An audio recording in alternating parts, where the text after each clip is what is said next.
I feel like a kid. I need like a phone book to sit on over here. I'm looking short as hell in this video, man. I gotta adjust my camera or something.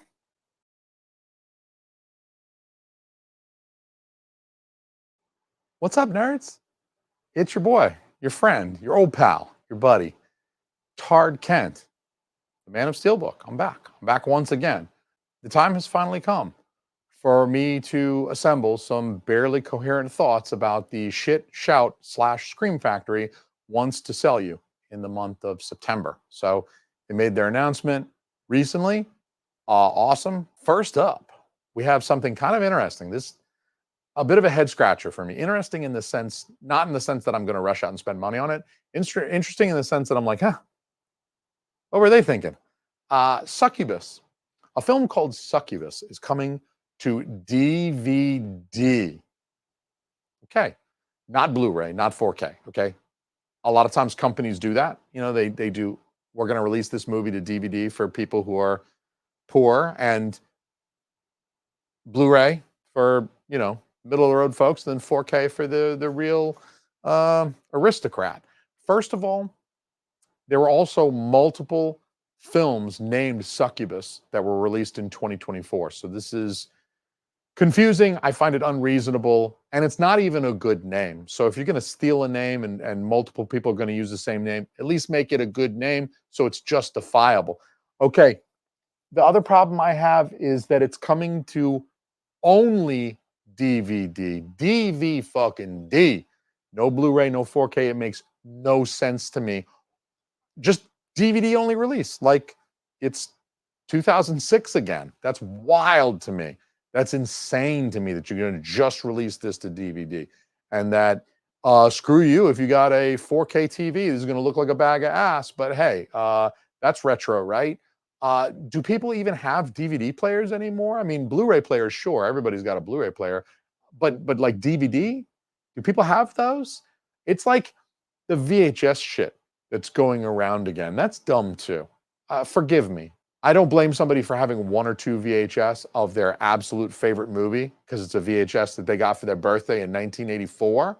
Okay, keep that VHS for sentimental reasons. I've kept plenty of old shit from my childhood. I got a fucking Teddy Ruxpin that's older than most of y'all motherfuckers watching this video. I got a Teddy Ruxpin. He don't work for shit, but I ain't getting rid of him.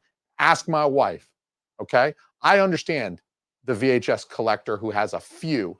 They have the original VHS of Big Trouble in Little China that they watched every day for an entire summer. I did that. I don't blame that person for keeping a VHS. The thing that I think is insane, almost as crazy as putting a movie out in only DVD format in the year 2024. The thing that's almost that crazy is having like a 500 VHS collection. Like, I'm gonna get off that rant. I'll save that rant for another day. But I think it's fucking stupid because DVDs take or VHS takes up a fuck ton of space. One, they take up like triple the space of a Blu-ray. Two, these VHS collectors, they own movies on Blu-ray and 4K also. They don't just collect VHS. Are you going to watch that movie on VHS if you own that movie on 4K, let's say? The whole thing boggles my mind, but I see these YouTube videos where the guy's converted his entire garage into like a VHS rental place from the 80s. And I get it. I feel nostalgia every day for that bygone era. But at the same time, nobody watched VHS because they loved VHS. People watched VHS in 1985 because that's all they fucking had. And I blame Succubus and Scream Factory's DVD only release of that film for sending me off on this tangential rant. But I'm getting hot already, and we're only talking about the first movie. Let's bring it back to the discussion of the Succubus DVD only. DVDs looked fine on my 46-inch 720p Toshiba CRT television circa 2007. But this shit is an ecosystem, let's all agree. DVDs that looked fine on an old CRT TV from 15, 18 years ago do not look good, not remotely good, on a 65-inch Samsung OLED 4K TV, right? Low-res images look fine on small screens. You take a small image and blow them up to fit this higher resolution size, right? You take a small amount of pixels and you stretch it over a large amount of pixels in this larger frame. And of course, it looks like shit. It looks worse. DVDs actually look worse if you have a modern setup that's ready for 4K. Fine if you've got your old CRT. If your old CRT works and you got it in your basement or whatever, and you like popping in DVDs from time to time, take you back through memory lane, and you don't feel like upgrading certain movies because it does cost money. And I do complain about that every week too.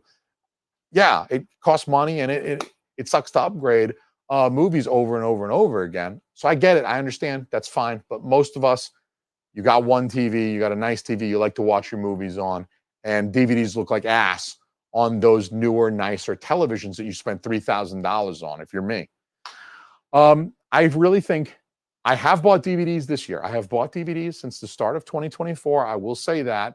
But the only reason to buy a DVD, in my opinion, is if the Blu-ray is not available. There's no reason to buy a VHS, in my opinion, unless it's one of the few films that you fucking loved and you watched every day as a 10-year-old. Every day that summer, you watched Big Trouble in Little China, like I did. Okay, that's a good reason to buy that VHS if you stumble upon a nice copy of it or something. If there's no Blu-ray and there's no 4K available, then yeah, buy the DVD. That's fine. I've got Strange Days back here. It is what it is. I'm still not buying this DVD though, motherfuckers, even if there is no Blu-ray.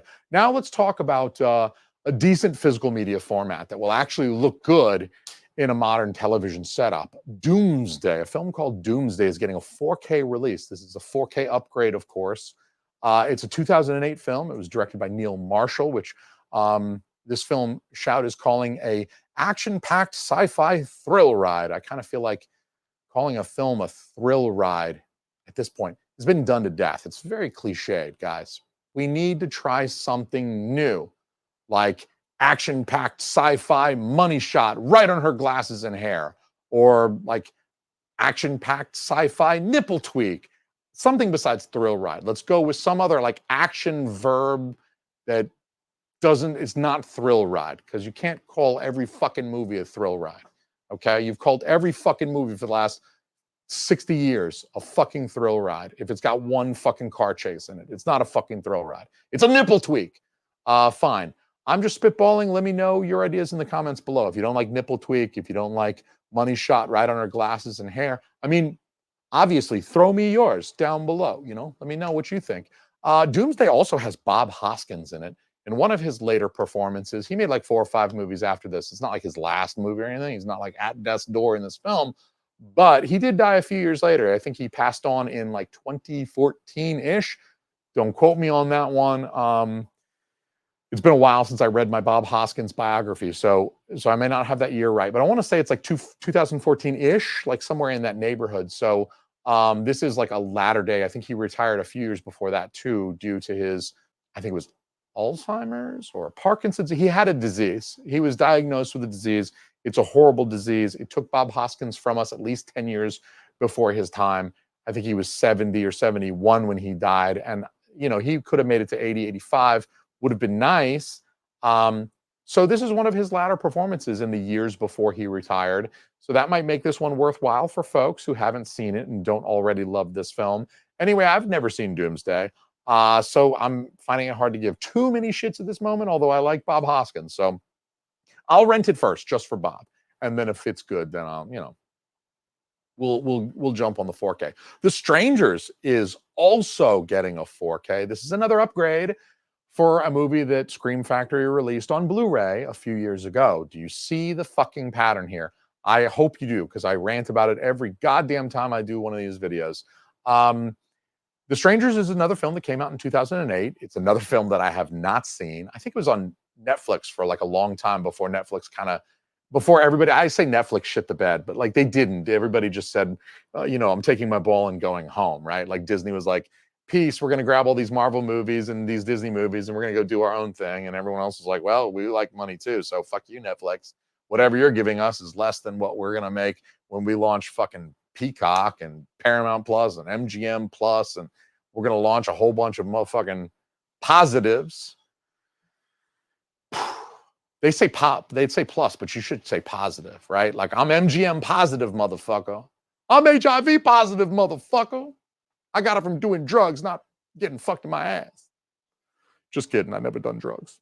So, when this movie came out, '08, it's kind of weird that I never saw it. It was on Netflix forever. I feel like I scrolled past it like, I don't know, 300 times. But also, like, I used to go see a lot of movies circa 2008 in the theaters because I didn't have kids yet. So, it also has Liv Tyler in it, which is like, that's a selling point for me, especially if we're talking about 30-year-old Liv Tyler. She was 30 when she made this movie. So, you know what I'm saying? We're not talking about like 57-year-old Liv Tyler 18 years later. We're talking about like, Mamma mia. We're talking about good Liv Tyler, you know what I'm saying? She used to be hot, bro.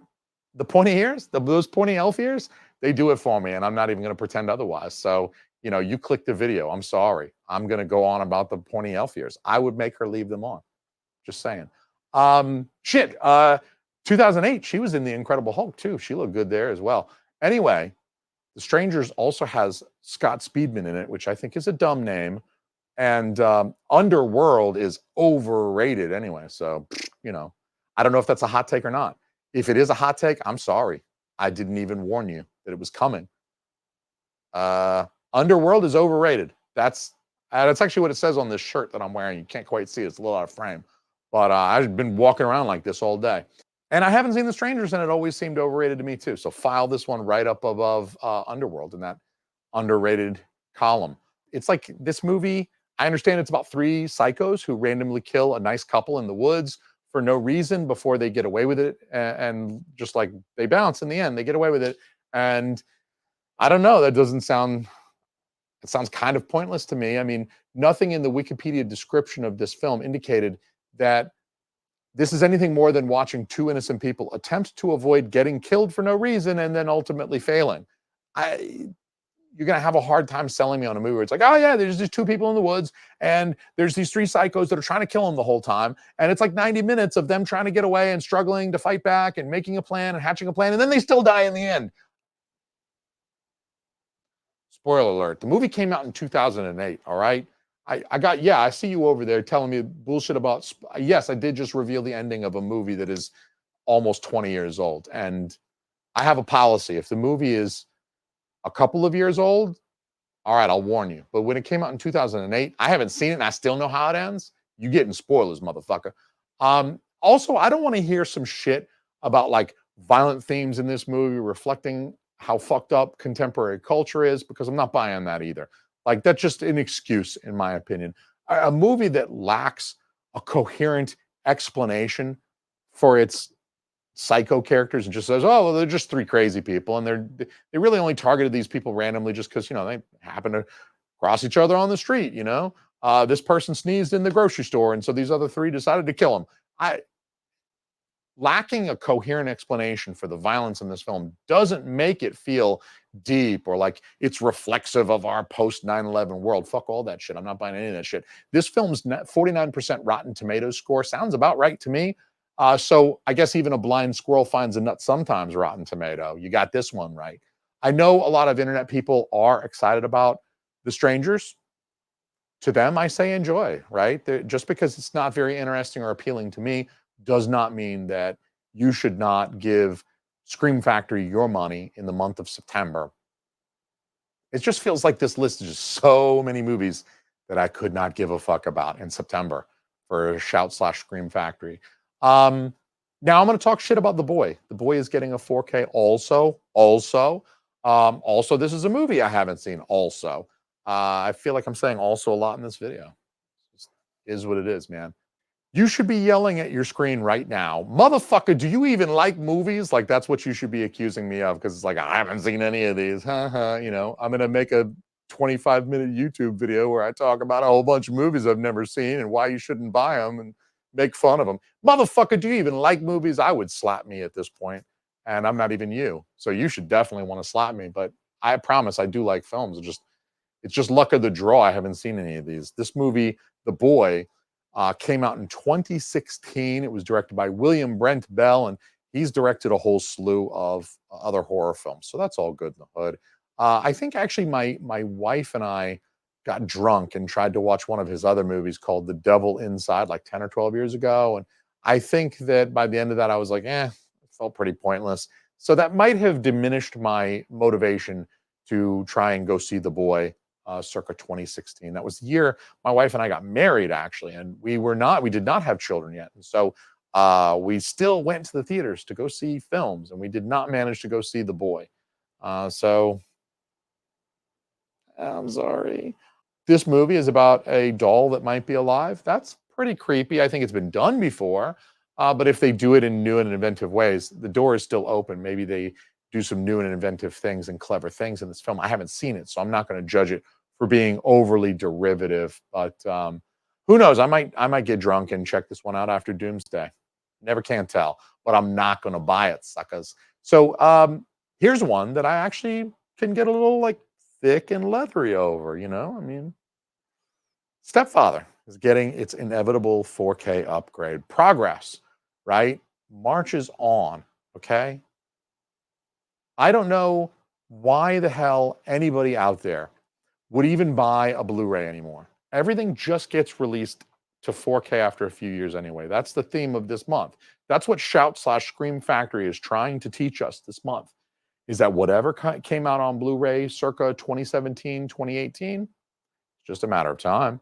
2023, 2024, 2025 is going to be this wave of 4Ks just rushing to fill in all of those previously released Blu-rays. Yes, you bought it on Blu-ray in 2017, but wouldn't you like to buy it on 4K now in 2024? It has been like that's about 7 years or so. That's a decent life cycle for a physical media object, right? I don't think so. But I will say that maybe poor people need high def too. So maybe there's a purpose for Blu-ray after all. So poor people can spend $20 on a movie instead of $33, because most of these 4Ks are all going for $33, which if you bought the Blu-ray a few years back and you paid 20 bucks for it, then ultimately you've spent about $55 on this film. You know? But I am actually looking forward to The Stepfather. This is a film that was released in 87. It's a psychological horror film. This film was praised by the legendary critic Pauline Kael. She knew better than I do, and she knew better than you do. She's gone now, RIP. She knew better than both of us, so who are we to argue?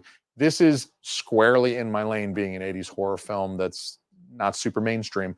And it comes with a slipcover, baby. Hell yeah, I'm going to sell that on the internet in a couple of years when that slipcover is gone. Buy 2 copies of everything, everybody. Just buy 2 copies of everything. When you get one for you, then you get one for you later to sell, and it's a wash. You know what I mean? Like, you buy the 2 movies for 60 bucks because they're like 30 bucks each, but then you wait a year till that slipcover went bye-bye and that movie's hard to get with a slipcover, then you go and sell it online for 50 or 60 bucks, and guess what? You have just washed that purchase, right? It takes a couple of years, maybe a year, maybe 2, you got to wait for that slipcover to disappear. But then boom, what did you do? You took a $60, you spent 60 bucks on 2 movies, you sold one of them for 50 or 60, you're virtually breaking even, and you got a free fucking movie. Can you imagine having 1,000 movies behind you that you didn't pay for? Or at least that you did pay for? I'm not talking about stealing them. You paid for them, but then you made a smart investment at the same time, and that investment paid off. And so it basically comes out in the wash. Don't say I never gave you nothing. And I'm not even over here begging you to subscribe to my channel for this shit, okay? I'm not doing that in my videos. I don't want you to subscribe. Don't do it. I like being a small channel. No one tells me what to do. The Amity Horror remake is also coming to 4K also. It's another re-release. It's another re-release. Guess what, guys? It's another re-release of a film that Shout Factory put out on Blu-ray a few years ago. This is the one with Ryan Reynolds. This is the remake, right? This is not the OG, like 70s version. This is the, what is it, 2000? I think it came out in 2005. And it was part of that like mid-aughts glut of horror remakes, right? Think back on that time, if you would. If you're roughly my age, which I am not about to reveal publicly, but if you're about my age, if you were around and you were going to see films between the year 2003 and 2010, we had Texas Chainsaw Massacre remake, we had the Halloween remake, we had the Friday the 13th remake, we had a Nightmare on Elm Street remake, and we had this film, the Amityville horror film remake. That's 5 just off the top of my head, right? I'm sure there's more between 2003 and 2010, but I mean, just looking at that kind of like mid to late aughts, those 2000s, that's five that just came out of my brain. And I'm sure with a little bit of Googling, we could find a few more. We could maybe round that list out. But none of those movies were like especially great, right? And in fact, some of them are fairly well reviled now at this point. It was a real low point in horror cinema history, but we got through it because we had drugs and alcohol and we paid for sex like normal people. That made it all bearable, right? Also, if you take a look at the art for those films that I just mentioned, there was a period in here too where like the all of the film, like the artwork, the posters and stuff like that got released were like drab, dull. They were really like shadowy aesthetic, right? They had like a more, I guess they were going for like a more realistic aesthetic, but a lot of it was like just really dull and washed out, and I don't think any of it was like really particularly inspired. So all of the art for those movies was fucking ugly too, and other movies that were released during that time frame, like the first Clash of the Titans remake, that was just fucking ugly. Despite all that, I don't think this film, the 2005 Amityville Horror remake, is really half bad. I think this is actually a pretty decent film. It scared the tits off of my wife when she and I watched it together circa 2016, 2017, somewhere in there. We watched it late at night one night, and man, she was like, I don't know if I can finish this. I was like, no shit. All right, cool. Um, I also think that this is the only movie in which Ryan Reynolds actually acts. Like usually he plays the same smarmy little shit who's desperately dependent on sarcasm to try and convince idiots that he's actually charming. I like Ryan Reynolds. I mean, he's fine. I like him in Waiting. I like him in Deadpool. But come on, he's the same fucking guy in every fucking movie, and it's insufferable. He just plays the same dude over and over again. Here, he's actually pretty good. It's like the one movie he doesn't play the same fucking guy over and over again. He's actually fairly good at being like unhinged and menacing.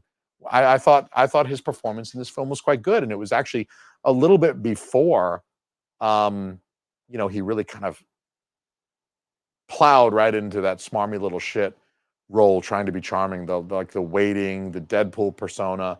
It was actually a little bit before that, and you thought, well, maybe this guy's got like a future in, like he's got a range. He doesn't have a range. It's this movie and then the smarmy little shit character. And yeah, the movie, the Amityville Horror remake, is derivative of The Shining a little bit, but I don't mark off too many points when someone copies Kubrick's homework, because that's actually pretty understandable. If I could fucking pronounce Kubrick. I won't blame anybody for buying this movie. Finally, we've got The Village of the Damned getting a 4K release. This is another movie, again, just like all the others that Scream put out on a Blu-ray a few years ago, that they're upgrading formats on, and they want you to give them more money for the same movie. It's really what this business model comes down to. This business model boils down to selling the same movie to a person multiple times, right? Buying the same product over and over and over again, which works if it's like milk. I don't know. I'll keep buying milk every week at the grocery store. But when it's a fucking movie for $30, I would like to hang on to that for like several years. And like, please don't fucking re-release a new version that you expect me to buy. And the second person that this business model is after is the person who, more like me, just kind of skipped Blu-rays entirely. Like just, I was too busy having kids and starting a family and watching shit on streaming. I really didn't buy a ton of Blu-rays circa 2016, 2017. So by the time I got pulled back in, it was because everything was getting upgraded to 4K. And so that's who this release is for: people who skip the Blu-ray, or people who are dumb enough to buy it a second time, because there's nobody else. Like, that's it. It's the only two demographics that exist in this particular construction. This is a Village of the Damned is a mid 90s film. It's a horror film directed by John Carpenter. So there you go. It also stars Christopher the Fuck Reeve. It's got Kirstie Alley, R.I.P. She was quite hot in the 80s. You got to check her out in Summer School. Very nice. Also in this movie is Mark Hamill up in this bitch. It is kind of an eclectic cast. I mean, like looking at this film and looking at who's in it, you're like, damn, it's just weird. Just three people you don't expect to see in the same room, right? It feels like an odd mashup. Christopher Reeve is pretty solidly typecast as Superman at this point. I mean, he'd been in four or whatever. Superman was a four Superman movie. It was a five Superman movie. He'd been in a bunch of fucking Superman movies at that point. Kirstie Alley is mostly known for comedy work. She just come off of 148 episodes of Cheers and three Look Who's Talking movies prior to making this. And she made Summer School, which is also a comedy. So, she's really kind of coming off of these kind of comedic roles. Um, it's unknown whether or not she has like the gravitas to approach like a sci-fi horror type of film where things are very much played seriously. And then of course we got Mark Hamill, and at this point, circa mid '90s, he really hadn't done much of note except play Luke Skywalker in the biggest film trilogy of all time.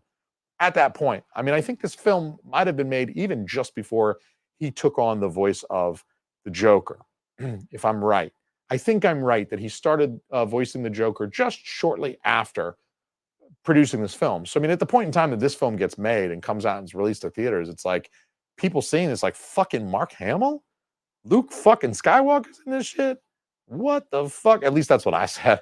So yeah, Mark Hamill wasn't doing a lot of theatrical A movie stuff. He was doing shit like The Guyver. It's kind of crazy, but Carpenter's version of Village of the Damned is a remake of the 1960 film of the same name. That 1960 film, and I guess this mid '90s Carpenter version, are both itself an adaptation of a book by the name of The Midwich Cuckoos, which is a terrible fucking name. Village of the Damned is a way better title. It was a good upgrade. Whoever threw that fucking title out the window, like, we're not calling this fucking movie The Midwich Cuckoos. I'm sorry, we're trying to sell a ticket.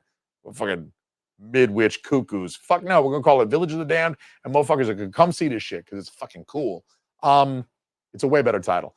I probably have not seen Village of the Damned since the '90s, so I might pick this one up off of nostalgia points alone. I think I watched this movie in middle school with a buddy of mine. We watched it late night on HBO. It's like one of them sleepovers. You got a couple dudes, and in between watching scrambled porn, we threw on Village of the Damned on HBO. It's a good late night movie, I think. Okay, so there's Shout/Scream's releases that they got planned for us for September. Additionally, they're also going to end the exclusivity Walmart had with their Creepshow Steelbook, but that's not really a new release, so I'm not going to talk about that. We've all bought that one already. That one's already history. I got that one right up. I don't actually know which direction it is. It's behind me somewhere. Let me know what you think of these releases, this announcement in the comments. For me personally, this slate feels a little bit weak. It's not very well rounded. There's really only one release that's like squarely in my lane of '80s horror films, and the real crime that's happening here is that nearly all of these films, except for that first Succubus one I talked about, nearly all of these films are ones that have been previously released by Shout Factory on Blu-ray. So this month is really just a bunch of format upgrades rather than like presenting us with something new. I think these releases are probably only exciting for that subset of people who skipped Blu-ray on these. Like for me, I'm picking up a couple of these because I don't own the Blu-ray and I am mildly interested in the film. Um, this kind of release slate actually, in my opinion, only serves to discourage Blu-ray purchasing. So when like Shout Factory, they got Silent Night, Deadly Night on Blu-ray. It's not available on 4K yet. I don't own the film, and I was thinking about last Christmas time buying it, but I'm looking at this thing as a Blu-ray only release, and I'm thinking, man, that 4K is around the corner. November's gonna come around, and they're gonna pop that bad boy out on 4K, trying to make some sales leading into Christmas time. Yeah, Silent Night, Deadly Night. Hell yeah, they're going to do a 4K. Why would I spend $18 on a goddamn Blu-ray that they're going to upgrade to 4K in just a couple of months? To me, they do a month of this shit where pretty much everything they're releasing is all just a re-release that they're just shitting back out onto. And they're not shitting out; these are good movies, but that they're putting out onto 4K. They're just throwing them out there, and it's just like, yeah, we just upgraded a bunch of shit we've already released before. They're gonna do it again. They're gonna do it next month. It might not be every release, but they're gonna keep doing it. Criterion does one or two every month. It's gonna happen. We have to accept that. But I don't understand why I would go buy something that's Blu-ray only when that 4K is coming. I really think almost everything that doesn't have a 4K release right now will eventually get one. for most stuff. I mean, there's some stuff that's like maybe small enough and niche enough and foreign enough that it'll just stay on Blu-ray forever. But that's how these companies make money, by selling discs. And part of that product that they release is upgrades. So I think we're actually going to see more upgrades of films that maybe 10 years ago would have just stayed on Blu-ray for a long time, just because these boutique publishers, they need product to put out, and we're buying it up, we're lapping the shit up. So every time I see something that gets released on the Blu-ray format, I cynically assume that in 2 or 3 years it's just going to be reissued on 4K, maybe with a new special feature or two, but shy of like your top favorite movies. I mean, do I need to go spend $30 on the same movie to get like one extra special feature that I don't have on my Blu-ray, and a better resolution, maybe better transfer? Yeah, it's compelling, but I mean, I got kids to feed too, motherfuckers. So I mean, for Shout, I'm just gonna say, when the slate's entirely format upgrades and then one new release on DVD of all things, it's just, you know, I'm not getting too stoked for it. Anyway, holla if you want to eat edibles and watch Village of the Damned. Midnight, Village of the Damned, eat edibles. Holla in the comments below. You can come up and visit when that shit comes out in September. You and me. We'll drop acid. We'll watch Village of the Damned. Boo! Holla!